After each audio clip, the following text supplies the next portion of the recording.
Estamos avanzando y ya prácticamente nos quedan 2 semanas, un poquito más de 2 semanas, y vamos a estar en la plenitud de los tiempos de este año litúrgico, ¿verdad? Estamos preparándonos en estos 40 días para la Pascua. La Semana Santa, sí, pero hay que decirle la Pascua, porque nos estamos preparando para celebrar el paso. Pascua significa paso de la muerte a la vida. Nos estamos preparando para celebrar el gran acontecimiento de pasar de la oscuridad, de la tiniebla, a la luz. Nos estamos preparando para ese acontecimiento que nos hace a los cristianos vivir un gozo permanente, y es porque estamos para vivir con gozo esa celebración que nos recuerda que un día resucitaremos con Cristo y estaremos gozándonos en la vida eterna, en esa corte celestial, si nos ganamos ese derecho. Y es por eso que justamente es un tiempo, como les digo, de prepararse de la oscuridad a la luz. Porque esos 3 días de Pascua son fantásticos, esa celebración de 3 días, ¿verdad? Donde el Señor nos dejó establecida, hizo una alianza con nosotros, su pueblo cristiano. Y esa Pascua que empezamos celebrando el Jueves Santo, en la Santa Cena, cuando inicia la pasión de Cristo, comienza en la Santa Cena. Los que ya recibieron la formación lo saben muy bien. Con ese Cordero que se entrega y nos deja su cuerpo para que nos alimentemos y podamos ser liberados de la muerte y trascender hacia la vida. Ese Cordero que es crucificado el viernes, que es fraccionado para que cada uno de nosotros nos podamos alimentar. Y ese Cordero, que a pesar de haber sido degollado, dice el Apocalipsis, está vivo y que resurge como dice el pregón pascual, de las profundidades del infierno, y resurge triunfante con divino poder sobre la muerte. La luz, la vida. Una vez un sacerdote hace como 10 años decía en la vigilia pascual: estamos celebrando vida, todo lo que vemos es vida, decía él. Y para eso la iglesia en este periodo de Cuaresma, pues justamente lo que hace es que nos empecemos a preparar para recibir la luz, para celebrar la luz, para celebrar el fuego que ilumina, esa luz que ilumina en la tiniebla. Y por eso es que estos 40 días de la Cuaresma, de los cuales ya nos llevamos 2/3, es justamente para que nos preparemos y cambiemos, para que trascendamos de lo que muere hacia lo que vive eternamente. Y por eso es que la iglesia estos 40 días, por eso se llama Cuaresma, nos da justamente esa preparación. 40 en el lenguaje bíblico significa cambiar, ya lo hemos visto en la formación, cambiar. 40 significa cambio. 40 años pasó el pueblo de Israel en el desierto, cambiaron de un estado de esclavitud en Egipto hacia la vida, hacia la tierra prometida. Cambiaron, ellos de ser esclavos pasaron a tener una tierra prometida. 40 años fueron los que el diluvio botó todo el mal y la tierra cambió después de 40 años. Y estos 40 días de Cuaresma la iglesia nos los pone para que cambiemos,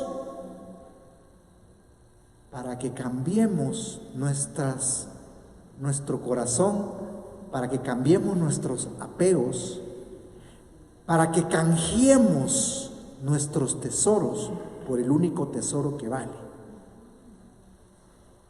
para que cambiemos todas esas cosas que nos tienen metidos en el mundo, en la decepción, en esa avalancha de cosas negativas, de tristeza, de decepciones, de frustraciones, de quejas, de crítica, de envidia, de rencores, de vicios, para que cambies y te prepares para dar el paso de ese triduo pascual, para que plenamente lo vivas con las pilas puestas, con las lámparas. Decíamos en la canción, estos cantos realmente son preciosos y tienen mucho que ver con el tema. Le pedíamos: pon aceite en mi lámpara, Señor. Para eso es la Cuaresma, para que el Señor ponga aceite en nuestra lámpara y celebremos el triduo pascual, los 3 días de jueves, viernes y sábado en la noche,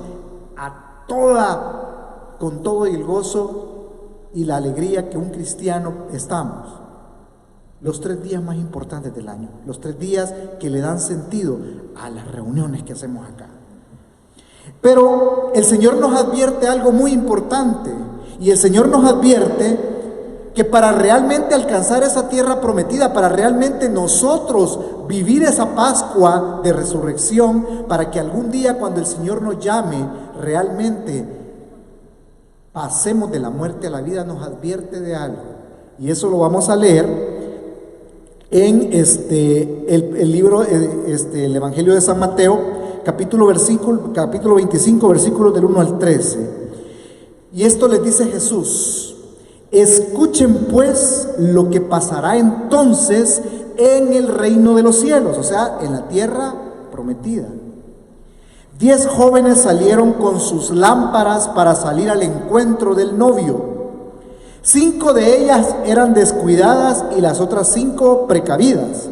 Las descuidadas tomaron sus lámparas como estaban, sin llevar más aceite consigo. Las precavidas, en cambio, junto con las lámparas llevaron sus botellas de aceite.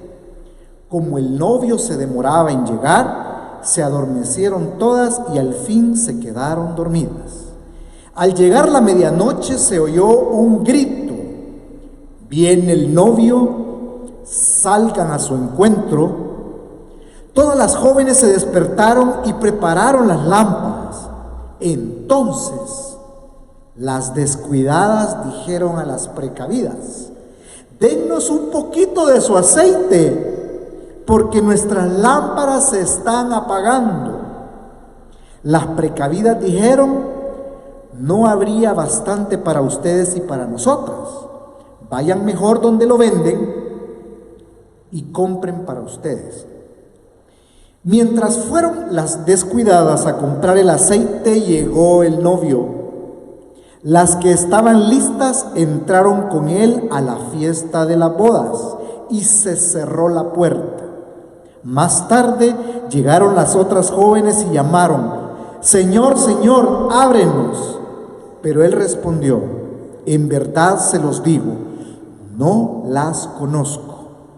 Por tanto, concluye Jesús, estén despiertos. Por tanto, estén despiertos, porque no saben ni el día ni la hora en que vendrá nuestro Padre. Palabra del Señor.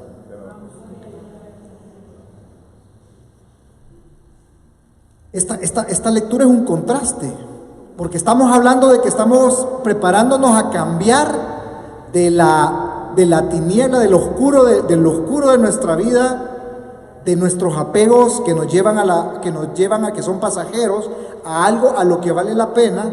Pero aquí, y a que encendamos la lámpara, pero aquí habla de ojo, cuidado, porque si andas la lámpara apagada, por más triduos pascuales que celebremos, las puertas van a estar cerradas. Y como dice Heidi cuando estaba haciendo la oración, muchas veces nosotros, ¿verdad?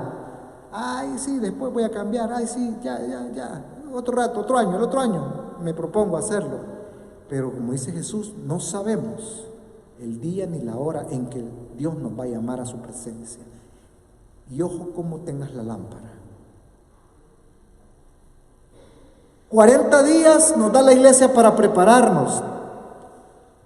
Casi 5 semanas de que fue el miércoles de ceniza. Y la pregunta, ¿cómo estás ahora? Desde el miércoles de ceniza puntualmente venimos a que nos pusieran la crucita. Pero eso es un símbolo, el miércoles de ceniza, de penitencia, pero es para que nos despojemos de los apegos y de todas las cosas que nos tienen en la oscuridad. Pero yo te pregunto, ¿qué ha pasado en estos tiempos de 40 que llevamos? ¿Estamos cambiando? ¿Nos estamos preparando? ¿Cómo estamos viviendo el cambio? ¿O estamos peor? Tenías la luz que apenas encendía el miércoles de ceniza y ahora... O a lo mejor ya le hiciste como el cigarro, ¿va? ¿Cómo estamos actuando? ¿Por qué se nos apaga la lámpara? ¿Por qué se nos apaga la lámpara? ¿Por qué lejos de haberse encendido más, acabamos de ir a retiro y aquí venimos? ¿Y por qué la lámpara se nos está apagando? Y la misma palabra de Dios, bueno, Jesús te lo advierte, pero también te dice la palabra de Dios qué es lo que ocurre. ¿Por qué vivimos con las lámparas apagadas? Porque nosotros nacimos con debido al pecado de Adán, nosotros tenemos, dice la palabra de Dios, una tendencia a pecar. O sea, tenemos una tendencia a que se nos apague la lámpara. Tenemos una tendencia hacia obrar el mal como consecuencia del pecado original. Esa tendencia, la sabemos muy bien, se llama la concupiscencia, ¿verdad? Y lo primero que tienes que tomar en cuenta cuando quieres preguntarte, ¿por qué, Señor, estoy en la cuaresma y qué me pasa? ¿Por qué en vez de estar, a medida que me acerco a celebrar la Pascua, cada vez estoy más de bajuca? Estoy más achicopalado, estoy más decepcionado, estoy frustrado, estoy rendido, ya derrotado. Es lo primero que te dice, porque lo primero que te pasa y que debes saber es que tu naturaleza es tendiente a alejarse de Dios, a pecar. Y lo dice el mismo Santiago en la carta a Santiago, capítulo 1, versículos del 14 al 15. Dice: cada uno es probado por su propia concupiscencia que le arrastra y le seduce. Pero, eso es lo primero, dice. Lo primero que tienes que saber de por qué se te va apagando la lámpara es por eso. Pero oye, ¿qué es lo que ocurre? Pero dice, después, la concupiscencia, cuando la has concedido, o sea, cuando has aceptado la tentación, da luz al pecado. Y el pecado, una vez es consumado, ojo, engendra la muerte. Palabra de Dios. Dice, la que dijimos que es la concupiscencia, está en nuestra naturaleza, la tendencia al mal. Todos tenemos que tener conciencia que nuestra naturaleza es siempre ser atraído hacia obrar el mal, hacia la tiniebla, heredado del pecado. Eso no es pecado. Esas son las tentaciones, todos los malos pensamientos que se nos vienen, o las cosas que se te vienen, que se te proponen en la mente y en el corazón.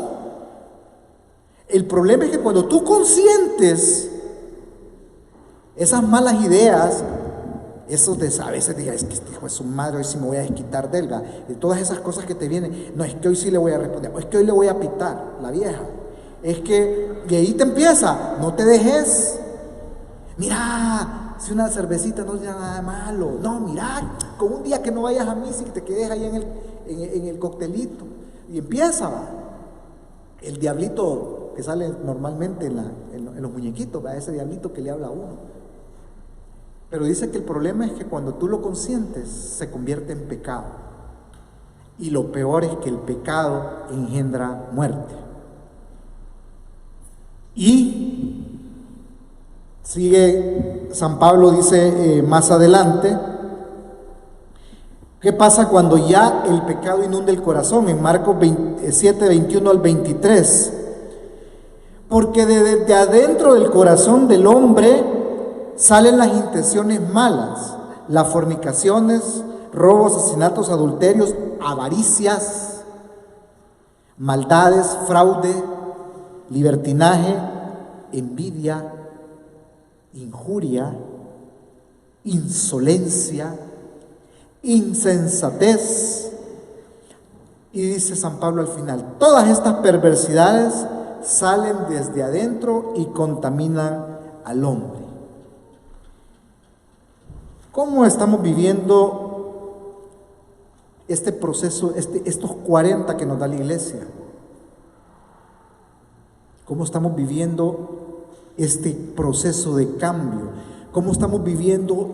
¿Estamos realmente haciendo en estos 40 días un auténtico diluvio de nuestras cosas malas? Realmente, pues nosotros, pues los que nos gusta trabajar, muchas veces soñamos con progresar, con tener cosas, llenarnos, hacernos de cosas, darle lo mejor en lo material a nuestros hijos. Muchas cosas son buenas. El problema es cuando tú te apegas y cuando no las tienes, te frustras, te amargas. Cuando esperas un cónyuge que triunfe económicamente y no lo logra, te frustras y empiezas a desear haberte casado con otro que tuviera mejor, que hubiera progresado. O cuando empiezas a quejarte, cuando alguien de aquí te empieza a caer mal, cuando alguien que hizo algo acá no te gustó y empiezas como a sentir envidia, celo, y empiezas a criticar, y empiezas a cuchichear, y empiezas a hablar por detrás. Todo eso engendra muerte, pero la muerte en varios niveles. Primero, mata las comunidades. Segundo, te mata tu alegría, te mata ese optimismo. Andas derrotado todo el tiempo, andas siempre quejándote, justificando, echándole la culpa a los demás, y vives con una nube negra encima, con un buitre que va haciéndote de estandarte, el buitre. Y el pecado nos va consumiendo y también la muerte llega, también espiritualmente, se consuma con la muerte espiritual. Pero muchas veces nos acostumbramos y muchas veces decimos, no pasa nada, o sea, ya te acostumbraste al mal olor, entonces ahí vas. Y sin darte cuenta, estás en la iglesia, estás en un movimiento, estás en una comunidad, servimos, pero apestamos, estamos podridos, estamos muertos, estamos vacíos. Muchas veces somos cascarones pintados hoy quedan los cascarones, ¿verdad? Que se pintan bien bonitos, pero por dentro están huecos y se quiebran fácilmente. Y muchas veces nuestro cristianismo así vive, ¿verdad? El cristianismo nuestro solamente es un accesorio a lo largo del año. Y la iglesia te dice, espera, un alto, mírate tu interior, mírate que vas hacia la tierra prometida. Ojo, ¿qué ruta llevas? ¿Hacia dónde vas? ¿Vas directo o vas hacia el barranco, al precipicio? El mismo Señor Dios te dice, si estás acomodado, ya no sentís, pues no, mira, no pasa nada. Vengo a la iglesia, pero sigo pecando. Vengo a la iglesia, sigo peleando con mi mujer, con mi esposa, sigo peleando con mi marido, lo sigo engañando, sigo empecinado en darle prioridades a las cosas, y tengo una trabajitis que no le dedico tiempo a mi familia, me voy con mis cheros, no pasa nada, pero vengo a la iglesia. ¿Te acostumbraste? Sigo descuidado, sigo apático, sigo indiferente a los demás, a las necesidades del prójimo, gente, probablemente en la comunidad, gente con muchas necesidades, hay problema de él. O sea, sí, ¿verdad? Pobrecito, ojalá alguien le ayude. en fin, y vivimos una muerte espiritual aún en nuestra iglesia. Y ojo lo que te dice el Señor. En Jeremías, capítulo 17, versículos del 5 al 10 dice: maldito quien confía en el hombre y en la carne busca su fuerza, apartando su corazón del Señor. Será como un cardo en la estepa, no verá llegar el bien, habitará la aridez del desierto, tierra salobre e inhóspita. Y te dice lo contrario. Ese es el camino hacia la tiniebla. Ese es el camino. En vez de irte hacia la tierra prometida, ese es el camino que te lleva de regreso a Egipto, a la esclavitud de Egipto. Pero dice: bendito quien confía en el Señor y pone en el Señor su confianza. Será un árbol plantado junto al agua, que junto a la corriente echa raíces. Cuando llegue el estío no lo sentirá. Su hoja estará verde, en año de sequía no se inquieta, no deja de dar fruto. Nada más falso y enfermo que el corazón. ¿Quién lo entenderá? Yo, el Señor, penetro el corazón, sondeo las entrañas, para dar al hombre según su conducta, según el fruto de sus acciones. Palabra de Dios.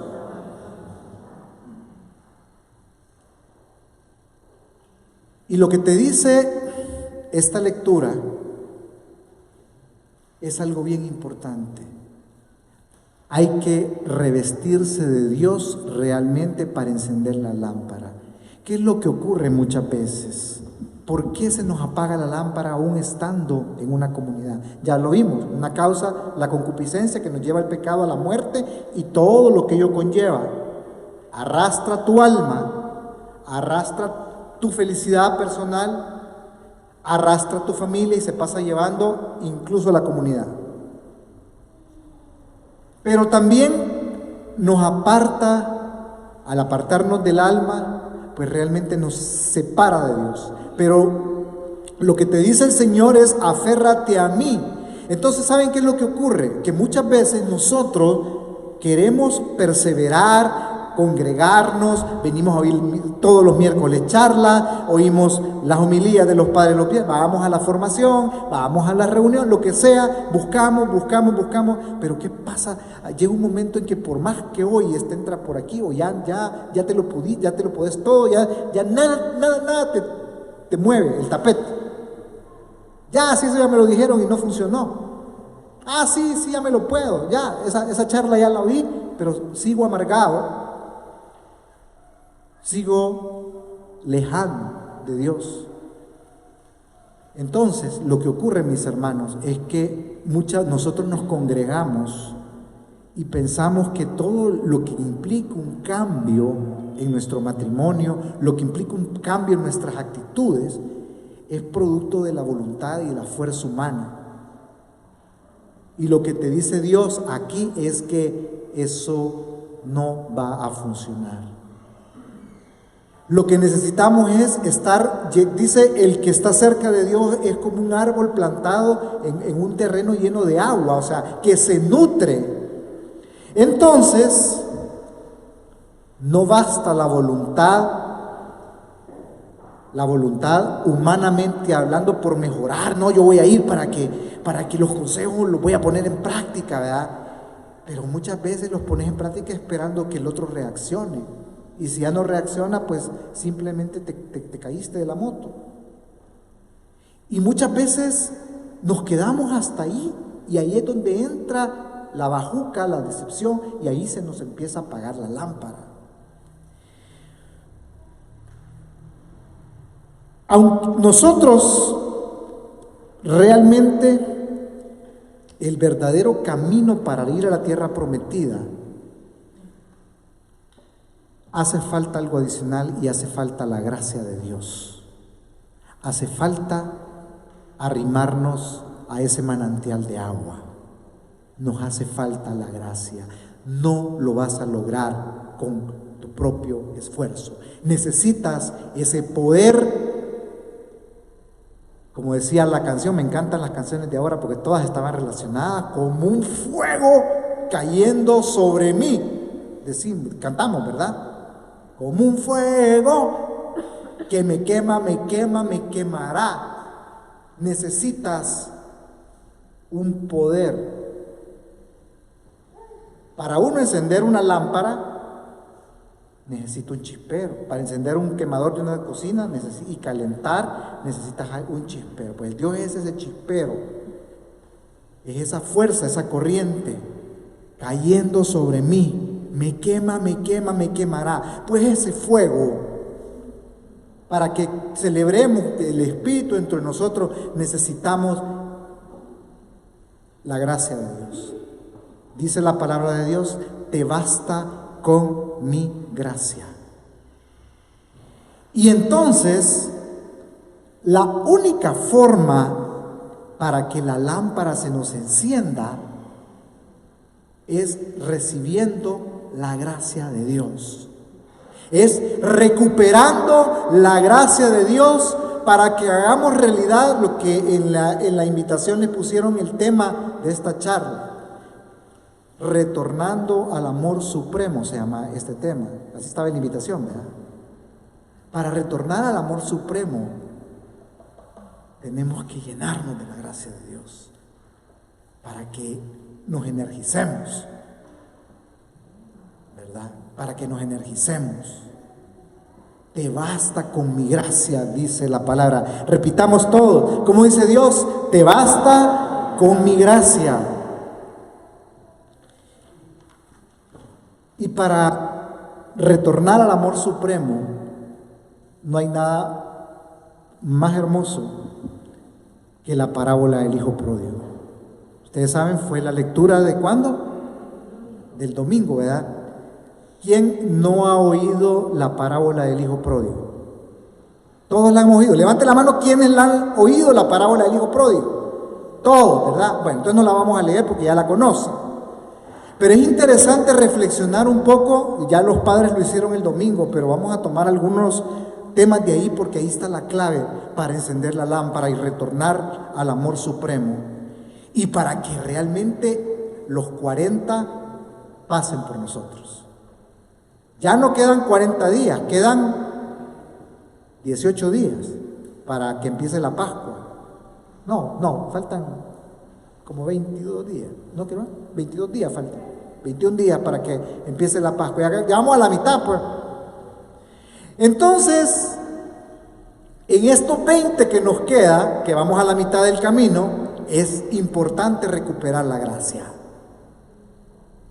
Y para ello el Señor, y en esta noche tenemos justamente, la asamblea fue preparada para que vayamos a recuperar la gracia, para que hagamos el acto del hijo pródigo, para que lo que nos dijeron el domingo en la misa, lo pongamos en práctica. Porque muchos de nosotros, el Señor nos ha regalado muchos dones, nos ha regalado muchas cualidades, nos ha dado la inteligencia, nos ha dado un buen trabajo, nos ha dado muchas cualidades, pero esas cualidades, al igual que ese hijo pródigo, las hemos desperdiciado. Nos ha dado muchas cosas para dar y las hemos malgastado. Lo hemos acabado todo y nos hemos quedado sin nada en nuestro interior, sin nada que dar, sin nada que compartir. Y muchos de los que estamos aquí, a saber cuántos de nosotros ahorita espiritualmente estamos cuidando cerdos en nuestra alma. ¿Cuántos de nosotros ahorita estamos deseando llenarnos de lo que comen los cerdos?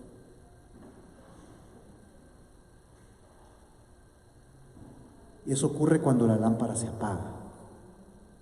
Cuando la lámpara se apaga, terminamos cuidando cerdos, espiritualmente hablando. No tenemos nada digno que dar. Saben que ya lo dijeron los padres, pero cuidar cerdos en la época de los judíos era lo peor, era lo más denigrante, era estar en el suelo, era estar abajo, tirado. Pero aquí viene la gran cualidad, que es el ejemplo, la gran clave para encender la lámpara. Ya tenemos conciencia de la concupiscencia, sabemos que eso nos lleva a la muerte, y cuando estoy en la muerte espiritual, espiritualmente estoy cuidando, deseando llenarme de lo que comen los cerdos. Pero ¿saben qué? Viene la clave, y es que lo primero que ocurre cuando está en lo peor es acordarse de la misericordia y el amor que el Padre le tenía. Acordarse de que tenía un Padre que lo ama. Y lo primero que dice él es: me levantaré e iré de regreso donde mi Padre y le diré: Padre, he pecado contra ti. Y miren lo peor, ya no merezco llamarme uno de tus hijos. Y eso es fuertísimo, porque ese es el acto de humildad más grande que hay. Es el acto de decir: somos pecadores. Es el acto de decir: Señor, vengo ante ti reconociendo que fallé, que todo lo que me has dado no lo he aprovechado, todo lo que me has dado no lo he dado al prójimo, no he perseverado, no he servido, no he hecho lo que me has mandado con mi esposa y con mi esposo, no te he sido fiel, te he traicionado, sigo consumido por los vicios, sigo consumido por la envidia, por el rencor del pasado, del daño que me hicieron, sigo consumido, y cada quien sabe qué es lo que lo hace sufrir, y qué es lo que lo hace vivir atormentado, y qué es lo que lo hace vivir apático, y qué es lo que lo hace preferir la comodidad de las cosas materiales. La atracción. A 20 días de Semana Santa, del Triduo Pascual, ¿qué es lo que más te atrae ahorita? ¿El viaje a Cancún? ¿El viaje a la costa?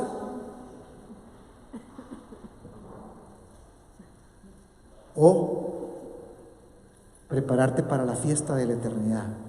Ahí te puedes medir. ¿Qué es lo que ahorita desea? Entonces, el hijo pródigo tuvo una cualidad. Y esa cualidad, le voy a ser sincero, a mí me enseñó algo. Yo les voy a ser sincero. En el caso mío, cuando me alejo de la gracia, me pierdo. Y a mí no me cuesta reconocerlo, que me pierdo. Me vuelvo una persona pesada, porque soy por naturaleza de sangre pesada, no sé por qué, no tengo a veces la forma de decir las cosas, y me vuelvo una persona muy insolente, amargada, me pierdo. Y si yo persevero, y si buscamos perseverar, es porque siempre estoy consciente que a pesar que fallo y le fallo a Dios, y a veces pues busco constantemente seguir ese ejemplo del hijo pródigo, créanme que funciona. El darse uno cuenta que apesta, el darse uno cuenta de que está cuidando cerdos. Solamente bajo esa humillación uno puede decir: me levantaré, y que tu gracia, Señor, me levante, me queme y me haga regresar a ti. Hermanos, eso fue lo que nos enseñaron el domingo. Y allá atrás está el Señor Dios, el Padre, esperándonos con los brazos abiertos para que nos levantemos y humildemente le dijamos: Padre, he pecado contra ti, no merezco llamarme hijo, me acuso, Señor, de esto. Y entonces fíjense bien, ese proceso del hijo pródigo fue un proceso de un examen de conciencia, que es lo que normalmente hacemos para confesarnos. Fue un examen de conciencia, y cuando se sintió que Dios era misericordioso, porque la gran virtud de este hijo pródigo fue que confió en la misericordia de Dios. Y si tú eres una persona que no se confiesa, porque no crees que Dios va a actuar, entonces mira al hijo pródigo. Porque muchos no nos confesamos porque tenemos prejuicios, porque no estamos convencidos de doblar rodillas y humillarnos, porque el confesar los pecados es una humillación. Bueno, y digan ustedes saben cómo empezó el cristianismo. Al principio, en las primeras comunidades cristianas, los pecados se confesaban públicamente en la comunidad. Cada uno se paraba. Así empezaron los primeros cristianos, está en el libro de los Hechos de los Apóstoles, y empezaban a públicamente confesar sus pecados, y llegaba el ministro, el presbítero, y en el nombre de Jesús daba la absolución. O sea, démosle gracias a Dios porque no nos toca eso, pero así era antes, en los primeros siglos del cristianismo. Ahora la iglesia no le ha puesto más chiche, únicamente lo hace con el ministro, pero ni así lo hacemos. No, sí, yo para qué me voy a confesar con ese peor cura, que es un gran pecador, ya me lo puedo. Yo me confieso con Dios y que Dios me perdone, y yo siento que el Señor me perdone y me llega la gracia. No hay, mis hermanos, no hay, escúchenlo bien, no hay ninguno, pero ni un versículo de la Biblia que te diga que Dios te va a perdonar confesándote directamente con Dios. No hay ninguno. Así que si alguien te ha hecho creer eso, o la moda o la misma influencia de nuestros hermanos evangélicos te ha hecho creer eso, pues te estás dando paja. La única forma para acceder a la gracia de Dios es por medio de una acción de la divinidad de Dios. Es por medio de una acción divina. Por medio de esta acción divina, en griego le decían por medio de un mysterium de la divinidad. El Apocalipsis, lo hemos visto los que han recibido formación, habla de un río de agua viva que desciende del trono del Cordero y te inunda. Esa es la gracia, un río de agua viva, dice el Apocalipsis, que desciende del trono. Ese es el poder de la divinidad, ese es el misterio de la divinidad, el mysterium de la divinidad. Y mysterium, que es un vocablo griego, en latín significa sacramentum. La traducción de mysterium es sacramento, sacramentum. Por lo tanto, el sacramento es una acción de la divinidad que desciende como esa absolución,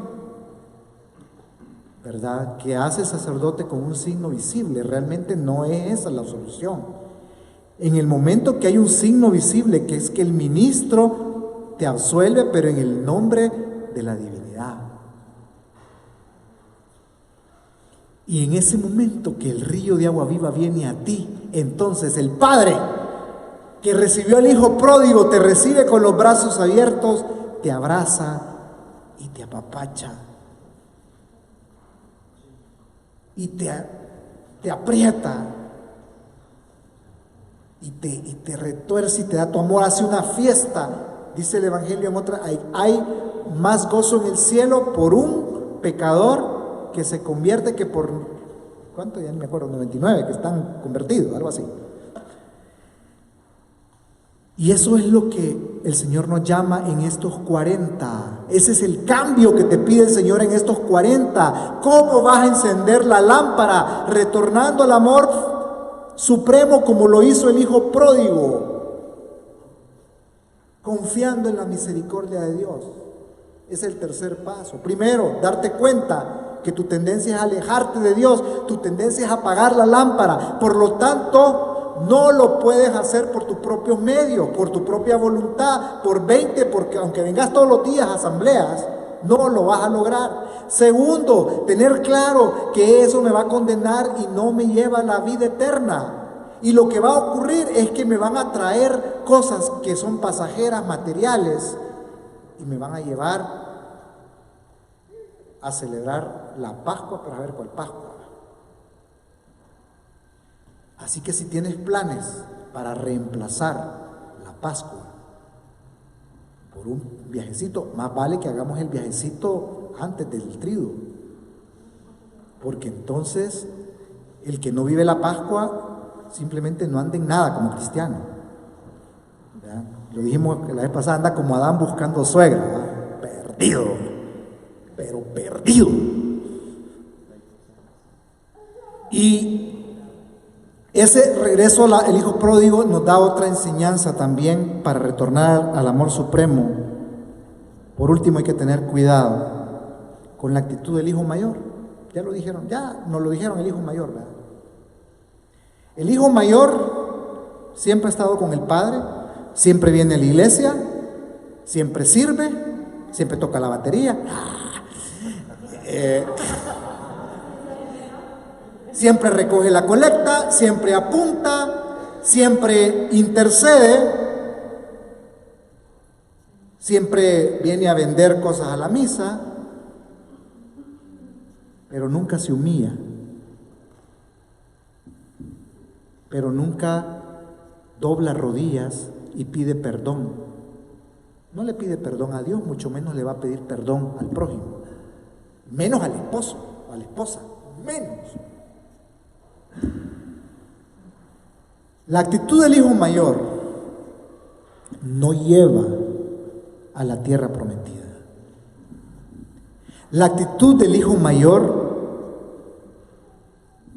que vivimos rodeados de movimiento, de comunidades, pero por dentro no valoramos la gracia,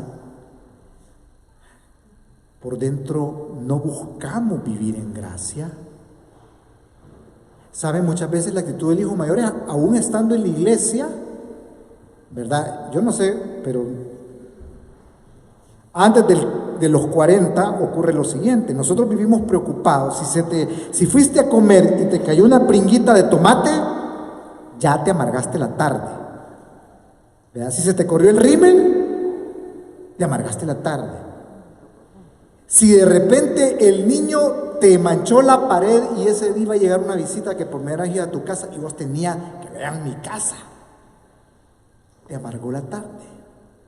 Vivimos preocupados de arreglarnos el pelo, de que no se me corra que no se me despinte el lápiz labial, ¿verdad? Que no me vea panzón, que no me vea aquí. Y vivimos buscando no estar manchados, pero nunca vemos que por dentro de nuestra alma sí estamos manchados. Vivimos preocupados de no mancharnos de muchas cosas de afuera, pero nunca vemos realmente lo que Dios ve. Decía la lectura: yo penetro el corazón. Yo penetro el corazón. Y si nuestra actitud es la del hijo mayor, Dios penetra el corazón, mis hermanos.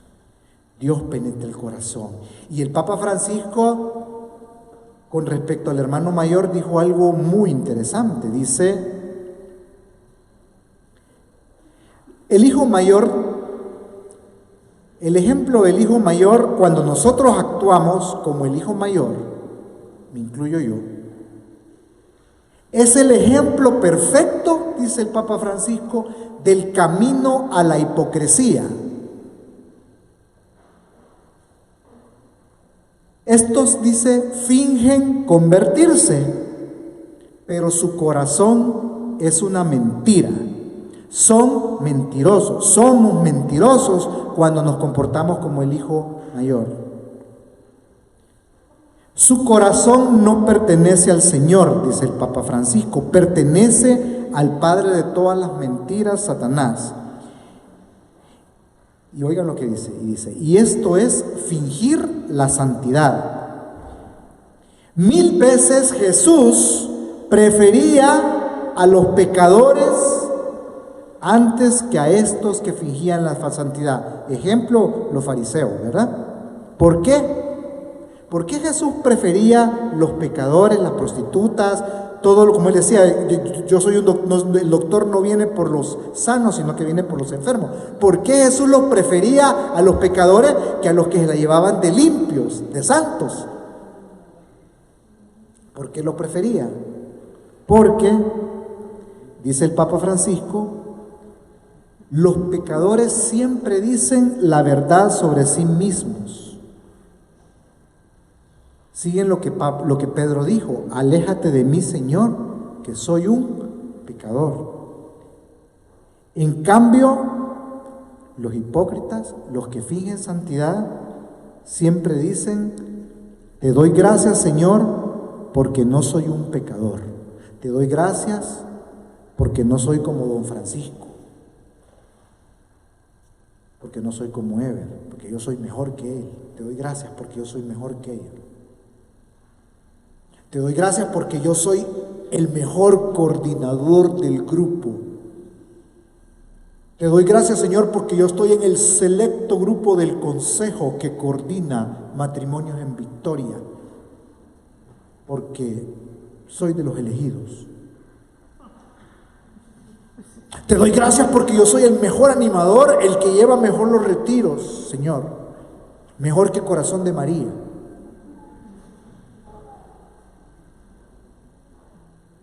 Te doy gracias porque no soy como aquel que viene de...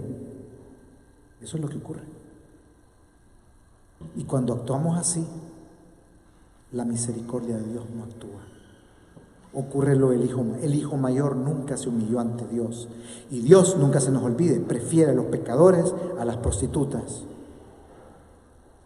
Prefiere a los que cuidan cerdos, pero que lo reconozcan y digan: me levantaré. Y entonces la gracia va a actuar. En el momento que tomas la decisión de irte a humillar y acusarte y decir: Señor, yo he pecado y me acuso de esto, entonces el Padre te va a abrazar y ese río de agua va a inundar tu corazón. Y entonces vamos a cantar: ya llegó, ya llegó. El Espíritu va a actuar, te va a levantar. Te basta mi gracia en nosotros y nos va a hacer ir a darnos la necesidad de que ante todo es ir a celebrar el jueves santo, es ir a celebrar la pasión, la liturgia en la tarde del viernes, y es sobre todo el ir a celebrar la fiesta de la luz, la fiesta de la vida, la fiesta de la lámpara encendida, que es la vigilia. Mis hermanos, reconciliémonos con Dios, preparémonos para dar ese paso hacia la eternidad y cambiemos de una vez por todas. Démosle gracias al Señor porque Él es grande, porque Él es misericordioso, porque año con año nos regala estos 40 días para gozarnos de esa herencia que es la eternidad. Un aplauso para el Señor, porque nos ama y nos ama.